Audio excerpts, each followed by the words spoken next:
Welcome back to the industry track. I am very excited to announce this next panel called Creating New Consumer Usage of AM. This is really exciting because this is using AM for different purposes that you probably don't hear about every day. And I'm so excited to hear what our panelists have to say. I'd like to first introduce our moderator for the panel, Iris Smeekes. Iris is the marketing manager for BCN 3D Technologies. So Iris, I will bring you up on stage and I will start to bring your panelists up on the stage and I will turn it over to you. Thank you. So as Melanie said, my name is Iris Smeekes, and to give you a little bit of a brief introduction about myself, I've been working in the additive manufacturing industry for the last 6.5 years. I'm currently marketing manager at BCN 3D, which is a leading 3D printer manufacturer of solutions. And I'm very happy to be hosting this panel today, where we will discuss the creation of new consumer uses for additive manufacturing.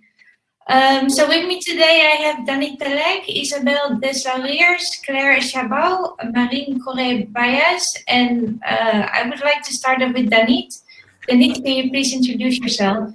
Yes, sure. So happy to be here today. Thank you everyone for joining. My name is Danit Peleg. I am a 3D printing fashion designer based in Tel Aviv, Israel.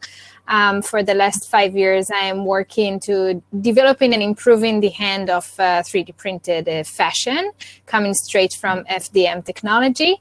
I am researching and I can't wait to tell you and share with you my point of view about this topic. So thank you for joining and having me. Thank you. Isabelle. Hi, everyone. So I can see that we're a majority of Francophone speaker today on this panel, but we won't dominate you with our French accent. I hope so. So hi, everyone. I'm Isabelle. I'm the founder of Désirables. So for the last 8 years, we've been creating a new kind of intimacy product, what you usually call sex toys. They're made of porcelain mostly because a lot of the materials on the market are non-suitable for internal use and can be carcinogenic and unhygienic because you simply cannot wash them. And we've been using AM printing as a mean of giving more evolution in the field of ceramics, because ceramics is a very old craft, and we want to bring a new innovation in it and make forms that weren't allowed before when you use typical methods of manufacturing. So I've been working on that for the past 8 years, and 2 days ago I just received my first ceramic 3D printer, so I'm pretty excited about it. If anyone has questions or tips for me, I'll be open to that as well. Thank you for having me today. Thanks, Isabelle. Marine. Yeah, hello everyone. My name is Marine Core-Baillais. So first, I apologize for my terrible French accent. As Isabelle say, we will not dare to go and speak French, but yeah, sorry, I've got an accent, and I hope you will all understand me.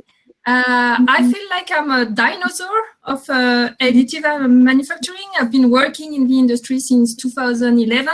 I'm the former deputy CEO of Sculpteo. And for 2 years, I've been working on my 2 obsessions, which are food and 3D printing. So I hope to share with you my views about what you can cook at home with your 3D printers. Great, awesome asset. Claire. Hi, I'm Claire Chabaud, founder of FusionBra, former colleague of Marine Core-Baillais. So FusionBra is the first made-to-measure tech-enabled bra using 3D printing. I'm very excited to have this panel with you to discuss these uses. All right, so let's kick off the panel with the first question. So what makes great use of additive manufacturing? When does it actually become relevant? Claire, could you kick it off? Yeah. I think I've been very lucky because I started my career with Marine at Sculpteo as a marketing assistant. I actually interviewed you, Danit, back then on your competition. So amazing. And so what was interesting is to see it in 2014, 3D printing was booming. So everyone was very excited, and the media didn't really help about like really make it practical, because they were giving this image where you would push a button and it will appear like magically. But 3D printing is more complex than that. However, it's an amazing technology. So I think 3D printing is very useful, of course, for prototyping, but also when it's for parts that are like small, technical, and that are especially good when they're made to measure. So for example, when you do mass customizable parts for small objects. For example, with Marine, we worked on a project we really liked with audio headphones, where and Nora also. We have to say that was Nora's client. Yeah. Yeah, and it was amazing because using 3D printing, they could like recreate a sound inspired by nature. And I think in this kind of cases, it's really interesting. Nice. Marine, do you have anything to add to that? I'm totally on the same lines than Claire about personalization, ergonomy, and custom-made product. And that's why I think AM is really relevant technique for food and for a distributed system of production of food, which is really something that we globally have to look for. But I'm sure we could talk about that later. Great. Well, to dive a little bit more deeper into this question, how do you see the consumer uses of additive manufacturing growing in the future, Isabelle? I think we've started to see it. It started in 2010, 2012, become known in the main market. But we've seen it become more and more available for tiny households. So you can purchase a typical basic 3D printer for very small pieces that you can bring at home and print at home. So I think for educational purposes and with kids especially, it's a great, tools that are becoming more and more available, and the price is getting down with time. The more we specialize, the more the price is going down, and we see a big evolution on the materials that you can put inside the 3D printer. Back in the days, it was mainly, pregnant brain. It was mainly, PLA and ABS, plastic that could mold very easily. And now you can see food, you can see wood particles, you can even see ceramics and things like that. So I think with time, you'll have like two markets. So you'll have the industrial market where we do custom products for people or products that couldn't be made in any other way. And you'll have tiny, a bit less techy options for at home that will be already all settled for you. But of course,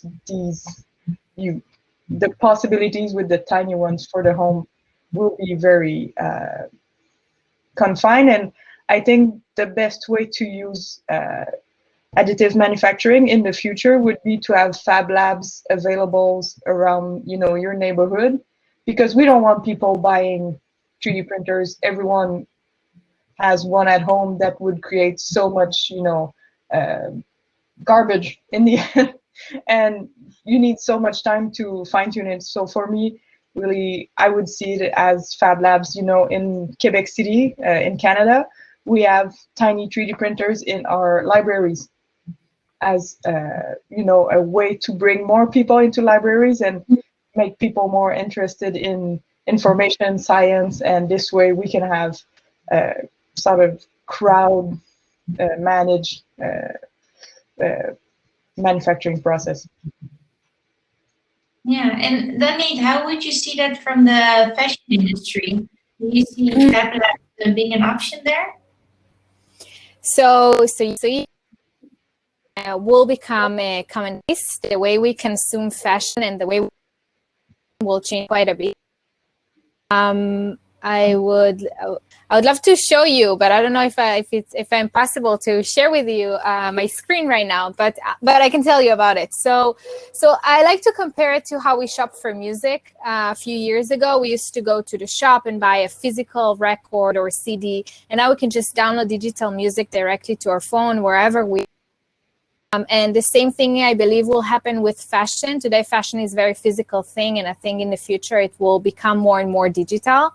Actually, I'm going to do a trial and a test to see if this concept is durable. And in a few weeks on my website, danitpeleg.com, you'll be able to download some of my pieces, some of my garments, with an instruction to explain how to assemble these garments. So until now, I was the middle person. If someone wanted to wear one of my garments, I had to print it for them and then ship it to them. It was great experience because I can use a really amazing app that takes in the measurements of my customer and create a jacket or a piece of garment that fit them exactly like a glove without ever meeting them in person. But I want people to have the freedom to experiment with this technology, to see how they interact with the changing, some custom personalized the garments with their name in the back or doing all these changes. So if you're a long answer for a quick question, but if yes, the fashion will evolve and the material will become better and more wearable and the printers will be faster, then I believe it will be just to go to your favorite designer, download the file of a garment, paying for this file, and then if you'll be able to print with cotton, and if it's winter, you'll print with wool, and you will have it ready within a few hours or maybe a few minutes, either in your comfort of your house or in the closest retail store. And there is so many benefits related to our environment if this technology will be part of, will give us a real alternative to the way we consume fashion today. And I think it's really important that we'll continue the research and we'll put their focus on top of this concept to see if it's something that can help us with more sustainable fashion for our future. Definitely. We actually got a question in the chat that someone would love to hear about the ability for additive manufacturing for mass customization outside of the footwear and healthcare. Maybe that's also an interesting one for you, Claire. Yeah, I would love to answer you, Marina. So basically how we use it, I came into 3D printing because one teacher one day told me, if you want to disrupt an industry, you have to take the totally opposite side. And so I wanted to work on lingerie, and it was the time of the first 3D printed guns. And it's how the first time I was like, we are going to 3D printed bras. And so I understood that I had to go a little more in the industry. I worked at Sculpteo. And so my first idea was like, okay, we are going to make a full custom-made bra. But after a few tries, you understand that sometimes fabric does well its job. And the idea might be like to bring the customization where you need it. So for example, in the case of FusionBra, after like developing the product with 1,000 of women, we understood that what matters is the support and not to constrain the breast. So for example, what we design is a made-to-measure breast support based on the breast shape. And it's unique to each breast. So even if you have a pair, like it won't be the same. And there you have a concrete application that show how additive manufacturing can be relevant, because it's not a big part, it's scalable, and it brings a high value to the product. So I hope it can like give you another example. Yeah, definitely. And I think maybe Isabelle, is mass customization something that you use as well? We don't use it so far, just because we do mainly products for women, and women's body inside is quite difficult to scan. It would be quite an event. So we do typical, but eventually we were looking to create, cock rings as a product, and for this we would have to scan and really have the right measurements, because solid cock rings need to have the right measurements, otherwise it's just either useless or really uncomfortable. So for in the future we could use it this way, or we've been working with the physical therapists who are helping women with pelvic floor disorders, and we could see how to create tools more adapted to their reality, but maybe not directly to the customer precisely. But maybe if you take a look at anything that is used in a OBGYN office, it's been designed in the 1900s, so it could improve with product design this way. All right. And Marina, is it something that you could also use in food? Is there specific customization when you're making specific types of food, for example? Yeah, that's definitively one axis of the future of 3D printed food. Having personalized meal depending on your regime, depending on your allergies, depending on your needs and what's happening in your day. I'm very sorry, my cat is totally want to get in the conference, so I will not try to. Welcome to 2021 and 2020. Yeah. But for me, actually, I'm focusing, beside personalization, on sustainability and waste management. I'm very concerned about, well, okay, so Claire has a dog, so I'm good. Thank you, Claire. I'm very concerned as a citizen about the fact that we are able to produce enough food for everybody on the earth, but 1 billion of people is actually suffering from hunger because we are wasting about 30% of food production. UN, FAO, so the Organization of United Nations about Food, consider 3D printing is one of the solutions for solving hunger in the world. So I start to work on that and try to see how our 3D printers and our personal 3D printers could be a way to reduce waste in your house, right? Because in Western countries, we are wasting between, okay, so it took the 3D printed parts. I'm sorry, you wanted to play with it. So we are wasting between 40 and 70 kilograms of food each household. So I'm really focusing on trying to give more versatility to our consumer 3D printers and transfer them into food printers. And actually, it's not really different from other 3D printing. It's more a 3D printing topic than cooking. True, that's very true. And Danit, I'm also reading in the Q&A that there's 2 votes for a question for you, which is what app did you use to measure the customer? Can you repeat it? What app did you use to measure the customer? What app did I use? So it's called Netello. You can download it on the App Store. It's really incredible. I'm actually going to show you now. I see how can I share it. Now you can see my screen. So this application helped me a lot because on one of my product that I was doing project dress for the Paralympic Games in Brazil, and I had the chance to work with this dancer that was based in the US, and I was working from Tel Aviv. The event of the Paralympics Games was in Brazil, in Rio.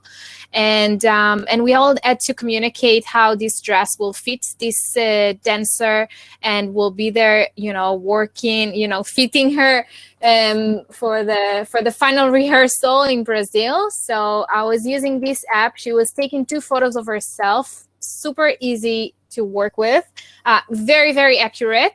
There is only maybe a mistake of 1 centimeter to each direction.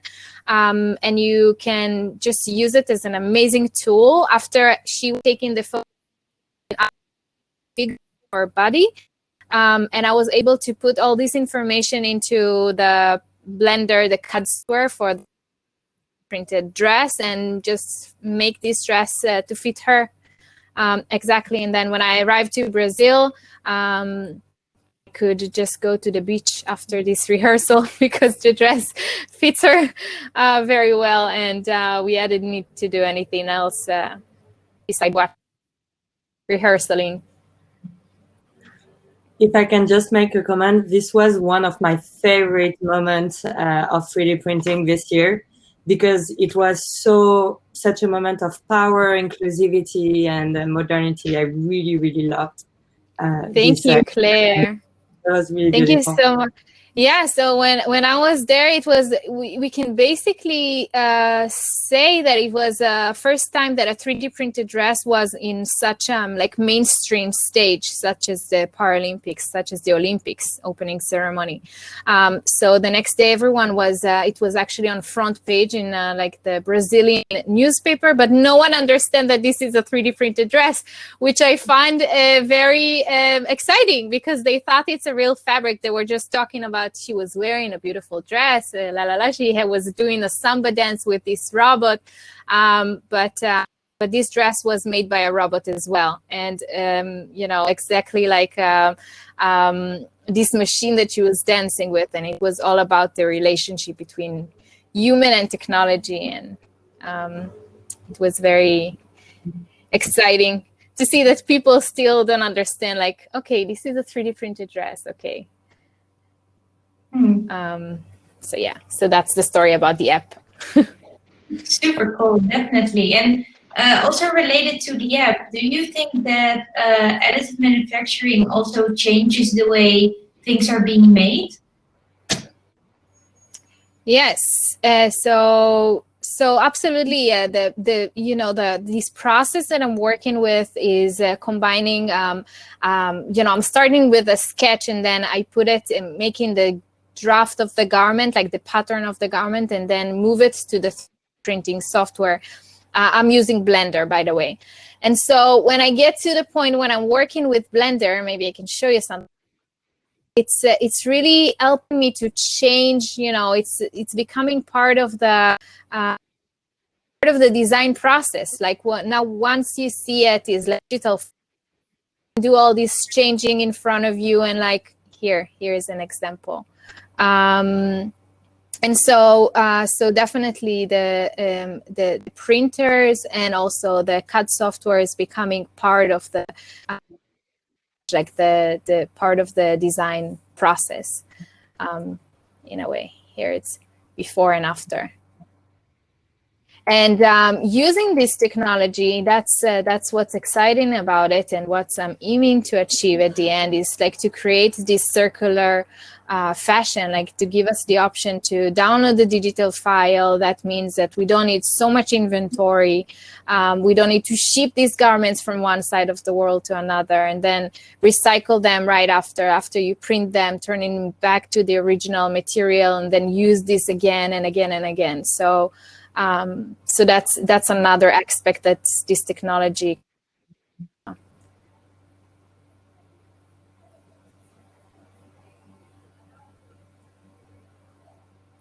I'm waiting for the screen to come back. Okay. So Marina, does this also change opportunities for you in terms of using additive manufacturing to make food? So does this change any reality, or do you get any new opportunities by making it this way?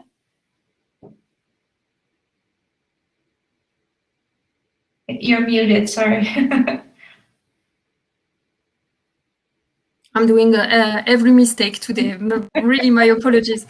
Yeah, I've got new usage, but which is what I will cook tonight. Everybody has this question at one time of the week. What I will do tonight? So using your 3D printer now could, for cooking, could ask you for some creativity, but you have to take in mind that 60% of your appetite is coming from the visual of the meal, so from the aesthetics of the meal. And for pastry, for instance, the survey say it's more 65 or 70%. So using a 3D printer to create intricate shapes, personalized message on your plate makes a real difference. It's now used as an experiment in hospitals for people, for elderly people who have difficulty to actually use their teeth. And well, when you're eating puree every day, at one point, it's very boring. So you have to find a surprising way, an aesthetics way to give appetite again. I can completely imagine, and I'm also reading something that I think is also related and very interesting. Is what materials do you use the most in your work, and do you think there's any materials still missing? I think for everyone in the panel today, the question is going to be very differently. So I would like to start with you, Marina. Sorry again, I was dealing with the cat. Can you say it again? I'm very sorry. No worries. So what materials do you use most in your work, and which materials do you think are missing in your industry? Okay. I try to use every type of thing that you are currently using when you are doing pastry or cooking. I don't have any limitation. For instance, this is well, I'm doing all the mistakes today. Something done in meringue that I've done earlier, and it took maybe 5 or 6 minutes. And it so when you are printing paste, it's very close to silicone or dough printing, so you have to be careful about the rheology of the paste. But basically, you can print any type of food if you are considering that it should be a paste. It's not very difficult. Maybe what's interesting with extrusion is that you cannot really go into in Z very high because it's a fluid, right? And you have this complexity. So powder-based process could be more interesting. And actually, I'm just showing you, I have developed a powder-based process to create 3D printed biscuits. So that's a 3D printed biscuit made with a pancake dough. Wow. Very interesting, right? No, not so much limitation actually for me. Just creativity. Great. So you're exploring new opportunities every day, I guess. Nice. And Isabelle, how's it for you? Because I can imagine that you just started printing with ceramics. That must be very exciting. But are there any other materials that that you think that could be of use? For sex toys, the main materials that should be used is ABS, ceramics, mainly porcelain, just because porcelain is a better use, glass, and medical grade silicone. The problem with medical grade silicone is that it's a plastic that you get by mixing 2 plasticizers, and you have a very limited time to shape the plastic because it's going to be stiff and not work anymore. So I think this could be an issue with additive manufacturing. And also another issue we could have with plastics in this particular industry is that since it's all layers, you can have bacteria and other kind of stuff going between layers. So you need to be sure that your end product is very, very smooth and that you've, sanded all the tiny details. This is used as a prototype when we do our test. before finalizing our shapes. But with ceramics, the great advantage is that you just use any kind of ceramic that is on the market, and you have to adjust the density depending on your printer. But I can use porcelaine de Limoges, which is the best. It's a great porcelain. You can use stoneware, you can use terracotta, you can go in any kind of, you could even take clay from outside your house, give it the right density, and print with it directly, because clay is just, ground, a special type of ground that you can find pretty much everywhere.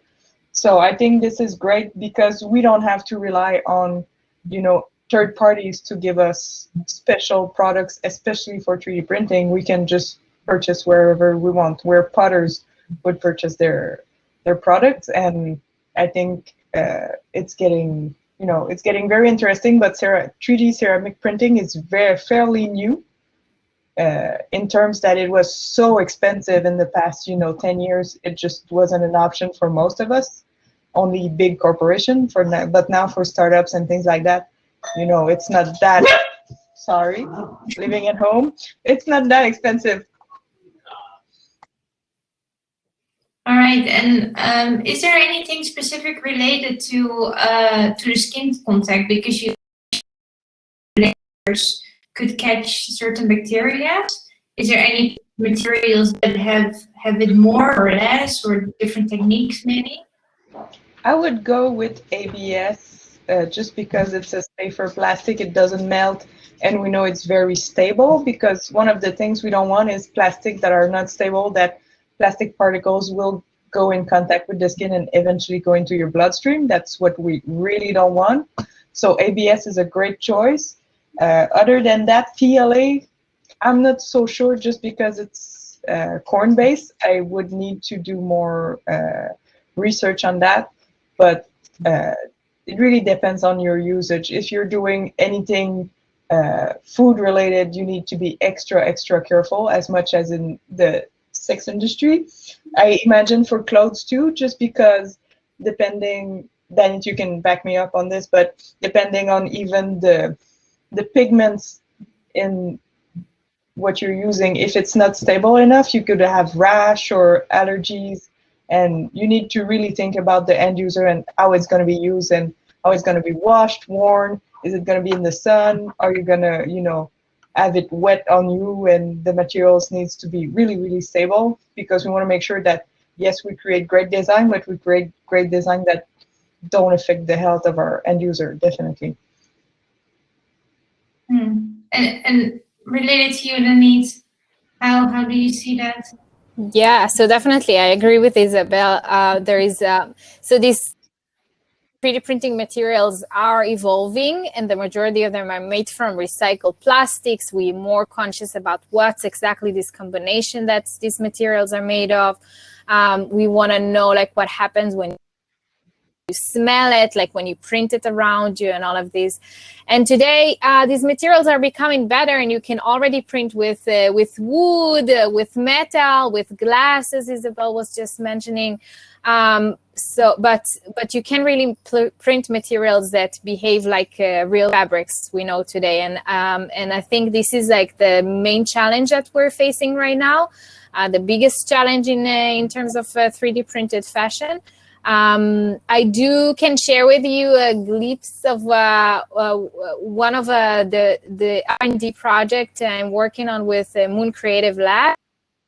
Aiming to achieve this feeling of these fabrics that will behave more like fabrics today, so contain wearable fibers and fabrics that you can definitely put next to your skin. And also creating the right structure, because the structure of the fabrics are also very important. And so here you can see an example of this rubbery material that I'm mostly using. I'm using Filaflex by Recrees. I find it's the most professional CPU material today, but of course it's nothing like cotton, nothing like silk or material we like to wear next to a skin. We also understand that in order to have a real sustainable alternative to the current fashion supply chain, it is really a key that we develop material that can be easily using FDM technology or, desktop machine. Are soft and feels nice next to your skin, and they're also recycled, that you can recycle them right after. So this is what in order to achieve this better hand. And do you think any materials are still missing regarding this? You were mentioning silk. Right. So say it again. So what was the question? If there's any materials you think are still missing at the moment. Oh yeah, absolutely. Everything is missing right now. So I want to have this option to print with silk, with wool. I want to have the freedom to choose like the thickness of the fabric, so I can make it less, more breathable or less breathable. Waterproof or not, all of these requests is something we can find when you go to a shop, and you can just pick a garment you like. You can choose these behaviors, but you can't do this with 3D printing today. And so I really hope this material side for 3D printed fashion will evolve quickly. We see that the printers are larger and much smarter than what I used to use back in 2015 when I started my research. So we see that from this side it is evolving, but materials were still back behind. So yeah, I can imagine. Claire, do you have any specific materials that you work with the most and that are missing? Yes. So I just want to jump back on the question about FDA approved, because, for example, so our product is a part that is removable. So sometimes it's in contact with the hands, it can be in contact with the kid getting by there. And so we were very cautious about FDA approval. And this actually was such a big constraint for us that we choose the material for that.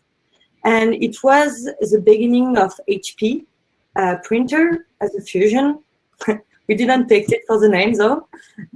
And HP has done an amazing job with its printer to get FDA approved material from their launch. And I think it's very important because right now our market is the US. And so like I can not just use a material and say, yeah, but like when we do tests, it's not rushing. Like we definitely need the approval of the FDA.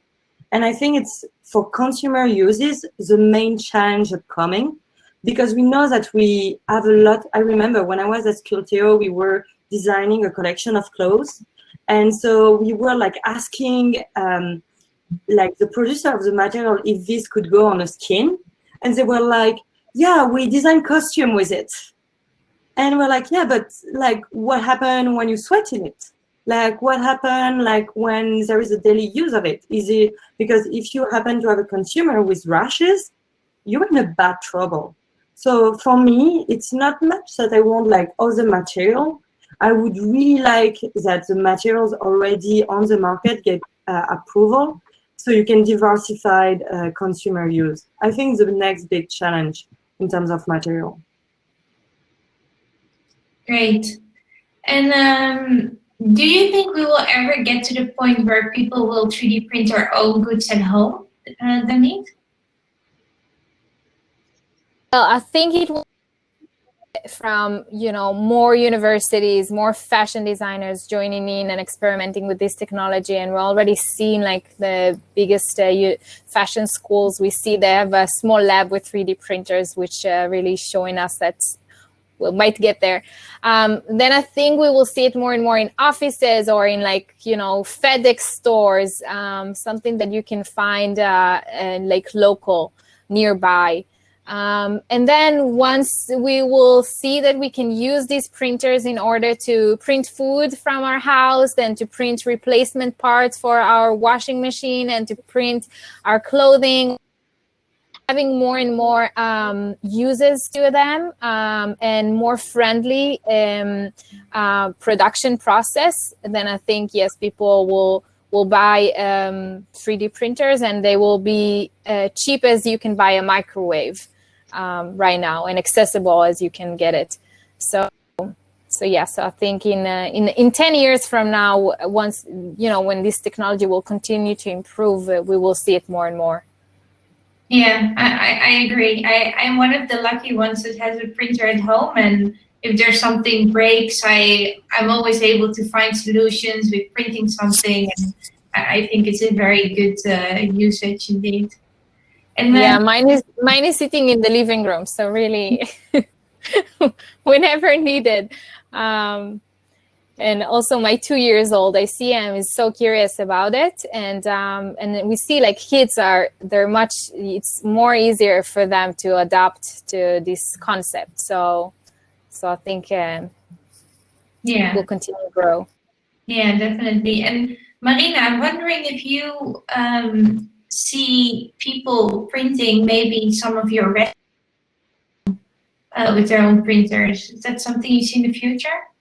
Yeah, totally. So, well, when I started to work about food on food application, I saw that many people start to build 3D food printers, so printers that were dedicated for food. And as I said, my bet is that 3D food printing is more a 3D printing topic than a food topic. So for me, it was more important to get people who own a 3D printer to have access to food printing. So I designed a small device that cost only €50 for the basic version that you can use as an add-on on a personal 3D printer, any kind of 3D printer actually. I'm sure that you know about SnapMaker 3D printer, which is a great model where you can switch between the head very easily. So I've designed something very similar with also a US company, and we are about to launch something that will make your personal 3D printer very versatile. And you can use it for not everything, but many uses, and one of them will be food. And I really think that every household will have a 3D printer. I'm still very convinced about it. 10 years after getting into this industry, the only thing that will be necessary also is to have a grinder. So we have to be able to produce our own material and our own filament because we have too much waste, as I said. I'm concerned about food waste, but we have many other wastes that we could recycle at home or locally, and we need to produce locally in a way or another. So yeah, as much as we can launch new consumer usage, it's better for the planet anyway. Definitely. And Claire, how do you see the future of consumer usage within additive manufacturing? If you look at the sustainability part, do you think we can contribute to that? So so for me, AM is a mean, it's not an end. And so I think for the future of the planet, we need to go back to a sustainable way and meaningful way to consume. Consuming is power. And having something that is made from you, first attach you to the product, to the experience, and also allow the product to have a better sustainability and lifelong, let's say. So I think AM has a real play in this for two things. First, for customization, but also in the way of making things that were super expensive affordable.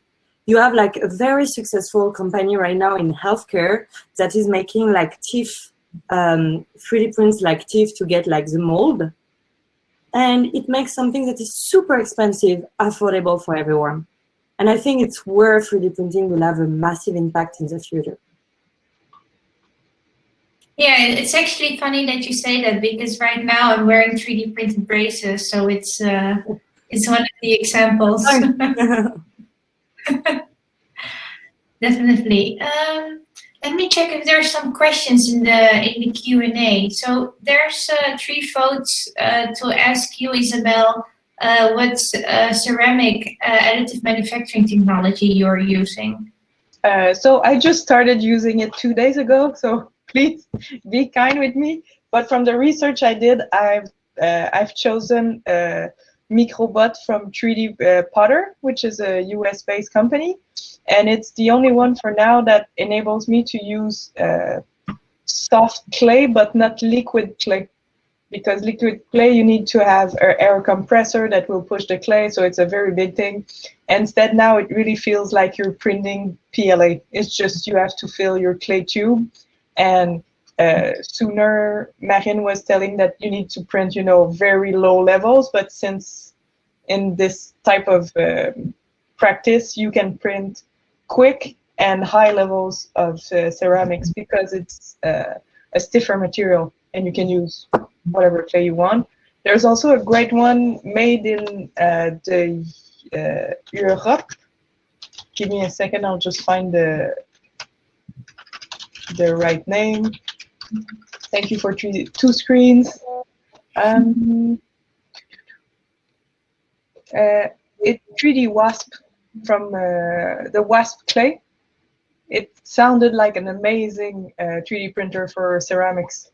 And you could do also very high products, and the detail is very interesting as well. But the details are surprisingly fine and detailed, I guess, with the ceramic, even though it's a more malleable product. I'm very curious to see what it does in the future. Great. Thank you so much, Iris. Yeah, do you want to have any closing thoughts? Yeah, I was just about to say that we're coming to the end. We're running out of time already, and I think we could be talking about this for much longer. We've also had a lot more questions prepared, but thank you very much for joining, and thank you for all the panelists for all your great input. Yeah, thank you so much to the entire panel. Because there are so many questions we didn't get to, I definitely want to invite all of you to join us at the main stage right after this. It's actually a networking time. So if you're available, please go to the main stage so people can find you and ask questions. And I guess the only other thing before we close, since there was so much chat and Q&A going on, which was great, if you could each very quickly just talk about how people can reach you if they have questions, even if it's just giving us your website, that would be awesome. Sure. Should I start? Go ahead. So you can find me on wherever you want, Instagram, website, Facebook, under the name Danit Peleg, as it's written here, and danitpeleg.com is my website. And stay in touch. Thank you for having us. Thank you for joining us. Me. So you can find me at our website, or same as Danit, Instagram or LinkedIn. With my website is Désirables with an S.ca, and my name is Isabelle Deslauriers. You can find me on LinkedIn or write just to the company, and we'll redirect your questions to me. Thank you. And you can reach out to me on LinkedIn, Claire Chabaud, or check out our website, FusionBra.com. Thank you. For me, you can reach me on the website, the Digital Patisserie or La Patisserie Numérique in French. And you can find me on LinkedIn, Facebook, Instagram, whatever it fits for you. And it was really a pleasure to discuss with you, ladies, tonight. Thanks so much for having me. For me, you can find me on LinkedIn, Iris Smeekes. I'm looking forward to any questions.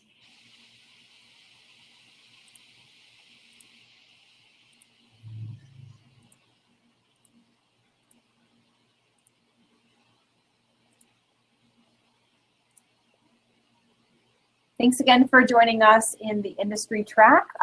Please go back to the main stage for networking.